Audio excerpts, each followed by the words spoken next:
নমস্কার বন্ধুরা, আবারও চলে আসছি আমি মধুমিতা। আজকে আপনাদের সামনে একটা ভিডিও নিয়ে, সেটা আলু আর ঝিঙে দিয়ে পোস্তর একটা রেসিপি। দেখুন বন্ধুরা, আমি রেসিপিটা কী করে করি। প্রথমে কড়াতে আমি পোস্তটাকে লাল করে ভেজে নিলাম।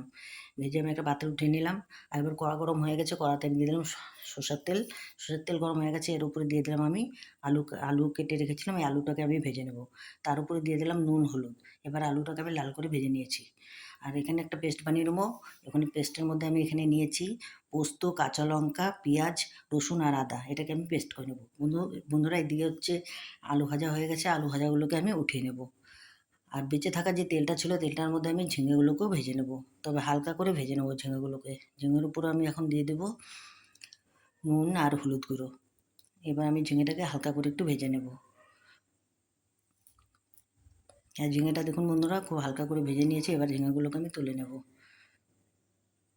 আর আপনারা সবাই জানেন ঝিঙে থেকে জল বেরোয়, তাই আমি ঝিঙেটাকে এইভাবে হালকা করে ভেজে নিলাম। এবার কড়া বসিয়ে দিলাম। কড়া করতে দিয়ে দিলাম সরষের তেল। তেল গরম হয়ে গেছে, এর উপর দিয়ে দিলাম শুকনো লঙ্কা, তেজপাতা। আর বন্ধুরা, আমি পোস্ত দিয়ে যে পেস্টটা করেছিলাম, সেই পেস্টটা আমি এখন দিয়ে দিলাম তেলের মধ্যে। এখন এই পেস্টটাকে আমি ভালো করে মশলাটাকে কষাবো। মশলার উপর দিয়ে দিলাম আমি নুন আর হলুদ।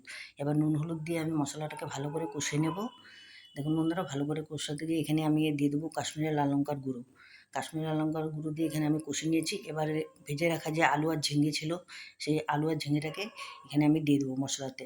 মশলা কষানো হয়ে গেছে। এখন এর উপর আমি দিয়ে দিলাম একটা টমেটো, ছোটো ছোটো কুচি করে কেটে রেখেছিলাম সেটা। এখন আমি টমেটো শুদ্ধ আলু আর ঝিঙেটাকে ঘেটে নেবো। এর উপর দিয়ে দিলাম আমি 1 চামচ চিনি। চিনি দিয়ে এটাকে আমি ভালো করে ঘেটে নেবো। দেখুন বন্ধুরা, খুব সুন্দরভাবে তেল ছেড়ে দিয়েছে। এর উপর আমি দিয়ে দিলাম জল। আর এখন আমি কিছুক্ষণের জন্য ঢেকে দেবো। ঢাকনা উঠিয়ে দেখলাম এখন ভালো জাল উঠে গেছে। দেখুন বন্ধুরা, গ্রেভি আছে। এবার আমি ঝিঙে আলুর পোস্তটাকে নামিয়ে নিলাম।